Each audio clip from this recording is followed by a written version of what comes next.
fara ɗumi-ɗuminta, wannan ita ce ta bayyana cewa fa babu sun tambayi malamai da yawa akan cewa idan mata za su iya fitowa takara su ci kuma takara ba tare da wata matsala ba ko da a musulunci, domin ta bayyana cewa a zamanin annabi ma ana tafiya da mata yaƙi. Ku saurara dai ku ji kaɗan daga cikin bayanin nata.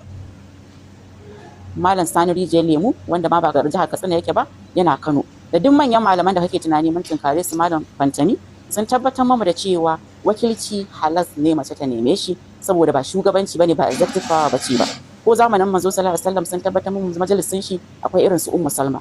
Ko yaƙi za a tafi ana tafiya da mata zamanin manzon sallallahu alaihi wasallam.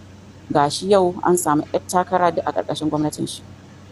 Ina godiya ga al'umma ƙananan hukumomin Mani da Binjawa da suka bani wannan haɗin kan, suka bani ƙwarin gwiwa, sannan kuma da shawarwari da addu'o'insu. Ba abin da zan ce sai in ce Allah ya saka masa mafificin alkhairi, Allah kuma ya ba mu nasarar cin zaɓe na gaba. Sannan ina tabbatar cewa zan yi gaskiya da adalci bisa amanar da suka bani.